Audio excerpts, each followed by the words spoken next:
at 09 for 7 hours on February 25, 1945. The main battery plotting room aboard USS Missouri hummed with electronic activity as the battleship steamed toward Iwo Jima. Fire control technicians called out ranges and bearings, their voices sharp against the low hum of radar consoles. Green phosphorescent traces swept across screens, painting a precise map of every ship in Task Force 58 inside that plotting room. The men knew something most Americans would never fully understand. The ship they were serving on, destined to become the most famous battleship in U.S. history, carried a combat record weaker than any of her modern contemporaries. Missouri was superbly built and staffed with a well-trained crew, but combat effectiveness is not measured by design alone, it is measured by what a ship accomplishes under fire. And in that measure, Missouri lagged behind her sisters. Missouri was massive, 45,000 tons, fully loaded,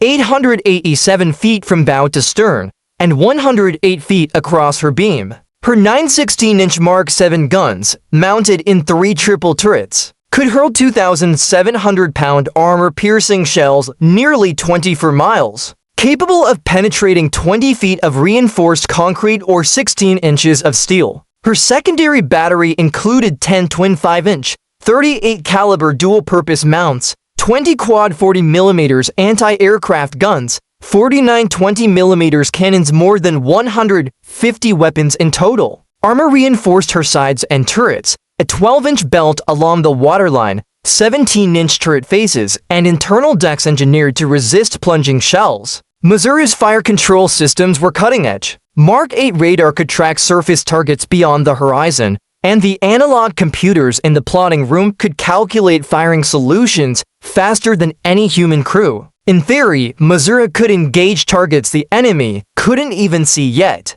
She was the pinnacle of naval engineering, and by the 1990s, military historians and magazines would call her the greatest battleship of World War II, yet the reality was stark. Missouri had never sunk an enemy warship, never faced another battleship in a gun duel, and had never participated in a fleet action that tested her capabilities against a skilled opponent. By the time she arrived in combat waters in January 1945, the major naval battles that defined the Pacific War midway, Guadalcanal, Light Gulf were over. The Japanese Navy was a shadow of its former self. Carriers, battleships, and veteran pilots had been destroyed or trapped, leaving Missouri's formidable arsenal untested. Her assignments were limited to shore bombardment and anti-aircraft escort for carriers, a critical but less glamorous role. Unlike USS North Carolina, which had faced enemy action continuously from Guadalcanal to Okinawa,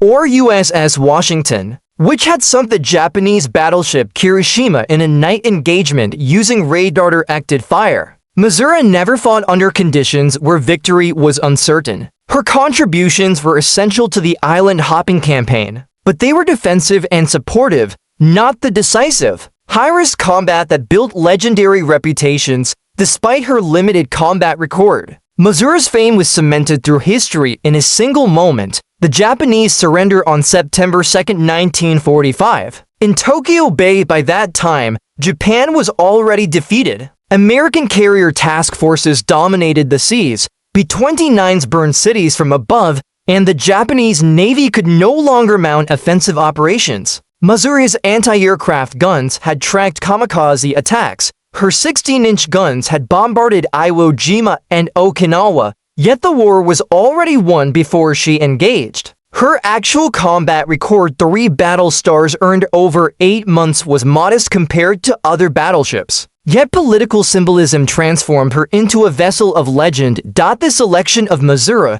to host the surrender ceremony was strategic. She was named after President Harry Truman's home state, offering a subtle but powerful political connection. Her modern design, impressive appearance, and availability made her the perfect backdrop for the most photographed moment of the 20th century. In the weeks leading up to September 2nd, her crew meticulously prepared the ship. Every inch of steel was polished and repainted, teak decks scrubbed, brass fittings gleaming, guns cleaned and oiled, equipment inspected. Missouri transformed from a warship into a ceremonial icon. ready to host generals, admirals, diplomats, and hundreds of reporters from around the world. At precisely 09:02 hours, General Douglas MacArthur began the ceremony. Speaking of peace and the hope for a better world after years of devastation, the Japanese delegation, led by Foreign Minister Mamoru Shigemitsu and Army Chief of Staff Yoshijiro Umezu,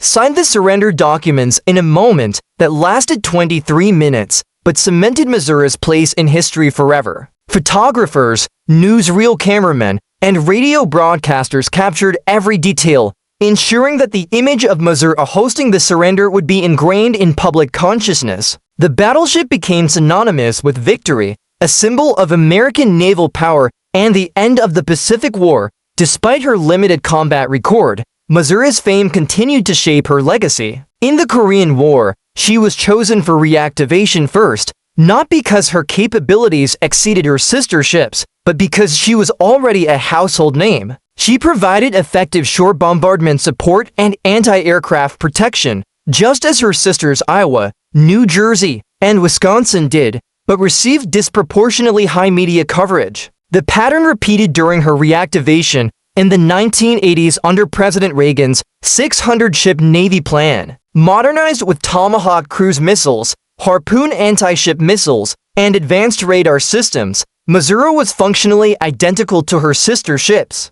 Yet her fame ensured she received the spotlight. During Operation Desert Storm in 1991, Missouri fired hundreds of 16-inch shells and launched Tomahawks at Iraqi positions. But the media focus remained on her symbolic stature, linking her service in World War II to contemporary military operations. Ultimately, Missouri's story is a lesson in the difference between fame and combat distinction. Ships like North Carolina, Washington, South Dakota, and New Jersey demonstrated extraordinary skill, resilience, and valor under fire, often facing overwhelming odds and performing actions that could decide the outcome of campaigns. Missouri arrived too late for the defining battles of the Pacific War, yet her role in history was immortalized through ceremony, symbolism, and politics. When she became a museum ship in Pearl Harbor in 1999, anchored just 500 yards from USS Arizona, she symbolically represented the end of the Pacific War. Even though that symbolism was based on circumstance rather than combat achievement, her fame endures, a reminder that history often remembers moments and images as much as deeds, and that the legend of Missouri rests not on the battles she won, but on the stage she provided for the world to witness peace.